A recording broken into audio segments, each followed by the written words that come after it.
Well, football's back, and back exactly the way we left it before the Super League announcement. But is it quite done yet? Let's talk.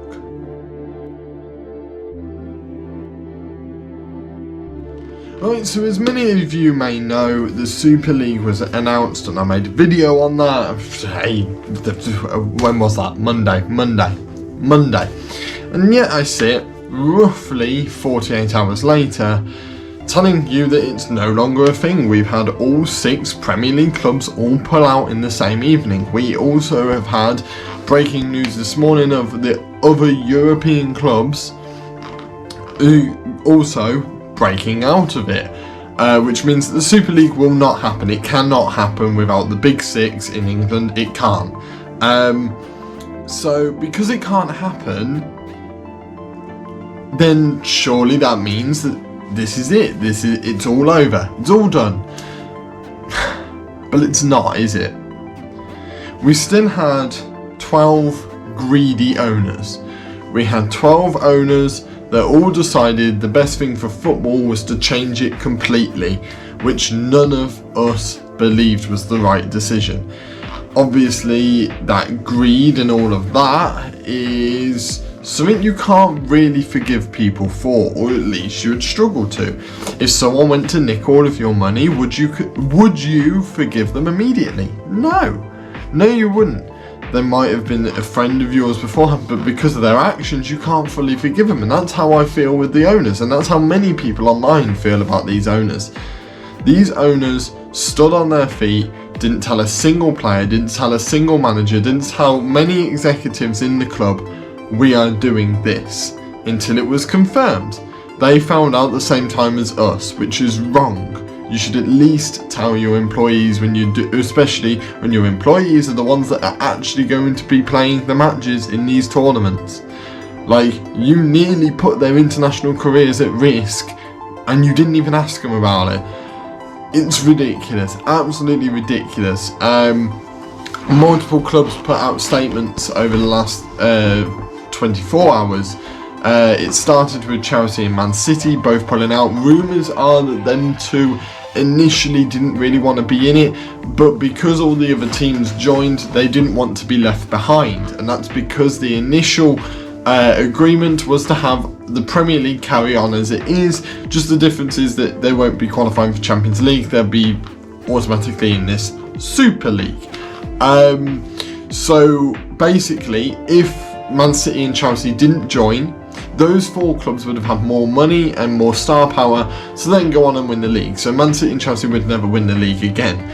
So rather than being left behind, they joined it. When all the backlash happens, they were the first 2 to say, no, this was a bad idea, we told you it was a bad idea, and now we're pulling out of it because quite clearly it is a bad idea. It's a very weird world we're living in right now. It really is. Football for the next probably few months might not feel the same. There might be this little bit of dread, this little bit of anxiety and anger towards these big clubs because of what they did. They nearly ruined football, and you can't instantly forgive them for that. Arsenal, out of the other 4 clubs that all produced statements in Man United, Liverpool, Arsenal and Tottenham, Man United, Arsenal, Liverpool. I don't know which one I missed the first time. Anyway, Arsenal's statement was the only one that actually said, we apologise. Daniel Levy came out for Tottenham and said that he regrets his decision. He never said he apologises, but I guess it's kind of inferred by the word regret. Man United mentioned that they didn't say they were sorry, but they said that they took in consideration the fans and all of this. Liverpool's statement was probably the worst. As a Liverpool fan, that's hard to admit, but our statement was the worst. We didn't mention our fans, we didn't mention the players, we didn't mention the managers, we only mentioned the stakeholders, aka the people that pump money into the club, which is a massive kick in the face to everybody. Due to the backlash, I think this is why it happened. but FSG came out and said and made this video, and this, that, and the other. Like the chairman of Liverpool, the owner, he came out and was like, right, I'm going to apologise, and did like a good 3-minute video explaining this decision and then apologising for it, saying that basically it would have never happened without the fans' support. Obviously the fans didn't support it, that's why it's no longer happening, and you know, they thought they'd put their name in the hat, sort of thing. The fact that, I know he was like, oh, we put our name in the hat and this, that, and the other, but you did withdraw from UEFA and FIFA, and you'll get it back, but you nearly left. So, and that was before the backlash, that was before it. You pretty much left it before you even heard what the fans thought. So did you really take in consideration, or did you just do it because you knew the fans would leave? Because that's what would happen, and the players would leave, and the manager would leave, because I think Liverpool and Man United's players, managers, I think have been the most vocal. Obviously Pep was very vocal on the day, but I feel like I've seen stuff from Maguire, from Bruno Fernandes, from Rashford, Ole Gunnar Solskjaer. I've seen stuff on Man United side. I've seen stuff from Jordan Henderson, who called an emergency meeting with all of the captains of the Premier League. Now the Premier League, the other 14 clubs, had a private meeting on the day that this announcement happened, and we're trying to work out what would happen if the Super League happens. What happens from here on out? Do we agree with the Super League? Do we not? Like, trying to get all these questions, but not from the big 6, from the other 14. Is the Super League a good idea? Yes or no? What do we do if it happens? Like, etc, etc. Going over all these options which are needed to do. Then Henderson wanted an emergency meeting between all the captains. That was organised, but before that meeting could happen, all of the clubs pulled out. I think it was a good decision by Henderson, because it kind of forced all of the owners to pull out. It kind of just encouraged that, because would you really want all of your captains to be slagging you off? Not really sure you would. So this is a big deal. We all came together. The players, the managers, and the fans, and the pundits all came together. We all argued our case, we all kept arguing until they pulled out, and guess what they did? If this has proven anything, it's proven that football isn't about the tribalism. It's not about the money. Football is about the love for the sport. That is what football is all about. And I think the Super League has proven that. The Super League has, the reaction of it forced Gary Neville to say himself that he would have felt comfortable walking into the Kop end at Anfield and standing there and protesting with Liverpool fans. He would have felt comfortable when at any other point he would have got his head kicked in. That says a lot. That says how much of a big deal this was. This brought every single club together. This brought every single fan together. Every single rival no longer were arguing with each other. They were agreeing. And in a way, that's beautiful. In a way, that is a beautiful thing. And don't get me wrong, this Super League will never be forgotten. Bloody hell, one of the executives for Man United, Ed Woodward, left. He quit his job. He resigned because of all of this. We're getting rid of what many fans have called, like, the money grabbers, the greedy bastards, is basically what they're being called by fans. And they're getting rid of them.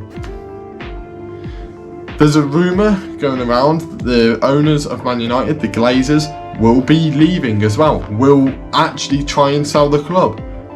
Possibly because I think the fans have kind of threatened that they don't want him ever back in Old Trafford again. They didn't. The Glazers apparently have never really cared about. The United fans feel that they've never cared about the club. The fact that the Man United's board hasn't even apologised to the fans, nothing. Whereas all the other clubs have apologised in some way, the United board have not.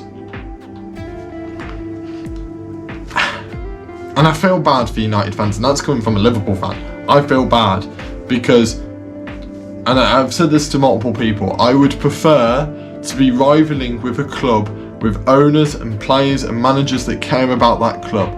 The beauty of football is all of these big clubs competing at the top level, at the highest level of the game. And if they have owners that don't care about them, they're not going to be at their highest level. And I'd rather compete with a team at their highest level. I think, for me, that is more exciting. If we beat Man United when Man United are at their best, for me that's more exciting. I wouldn't want to beat, I want to beat Man United all the time, but if we beat them when they're not really doing anything, what's the point? What is the point? And the owners will not be forgotten for this. They won't. And the fans have made it clear, you will not be forgotten. We won't forget this. These owners have a lot of rebuilding to do to rebuild their relationships. The only ones I think don't have a chance of rebuilding is the Glazers. I think the Glazers are done. In terms of the Man United fans, they are done.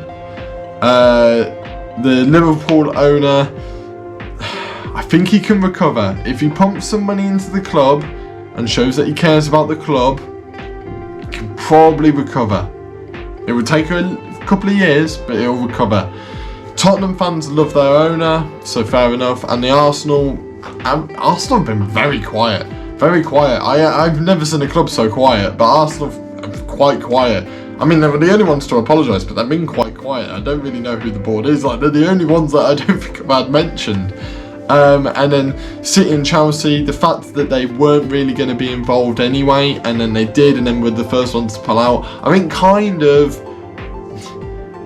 it kind of instigates that, like, they were kind of just suckered into it. Now, don't get me wrong, they shouldn't have been, they shouldn't have done it, but they were suckered in, and that's how it comes across, and I think that's how it ended up being.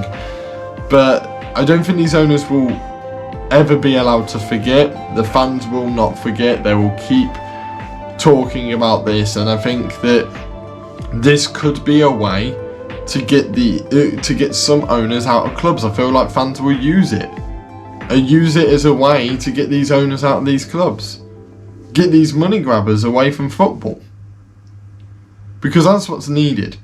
Don't get me wrong, money being pumped into football is fine. Personally, I don't like how big the transfer prices are nowadays, but that's the way football's going. But I want all the more money that's in football, the more stability there will be. So I guess in a way it's fine, like, because as long as that money goes down to the lower clubs, we can save a lot of lower clubs from administration. This is and has been a big issue. This is a day we'll never forget. Personally, I compared it to Avengers Infinity War and Avengers Endgame. Why, you may ask? Well, think about it. To those of you who haven't watched those movies yet, whoops. But I won't spoil anything. It would spoil some, but not all. In Infinity War, everyone came together, everyone was fighting, and the bad guys won. The bad guys won. Thanos snapped his fingers, and bye-bye. Now, in my terms, the fans fought for the Super League to never happen. The Super League started to happen, it did happen, and history of football in that moment changed forever, with half of it possibly being erased from history. All of Real Madrid's titles, all of Liverpool's titles, Man United's, Barcelona's, Juventus's titles, gone. Gone. Disappeared. Turned to dust. And then we get onto the endgame part.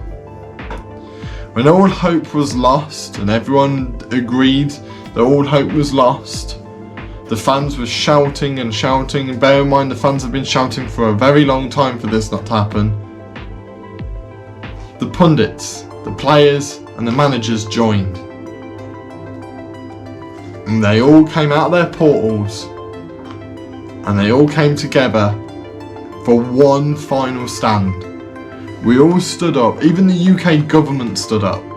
We all stood together, came out of our portals and fought fought for what was right in football. And guess what? We won. We won.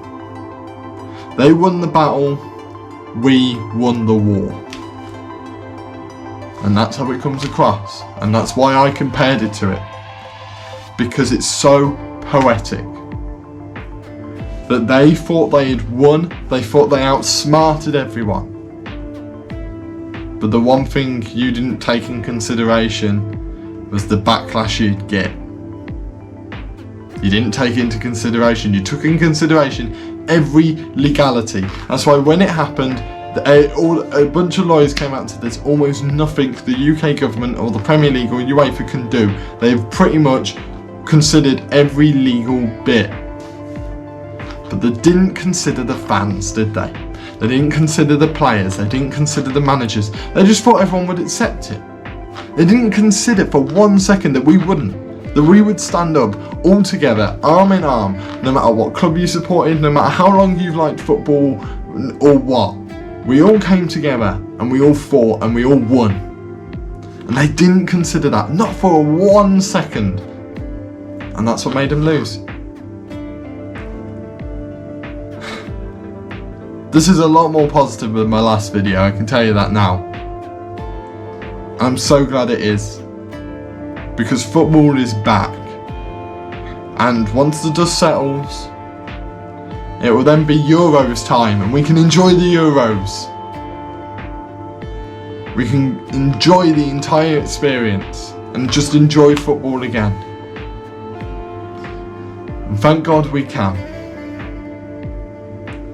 Comment down below your reactions to the Super League leaving, to the Super League going. As quick as it came, it went.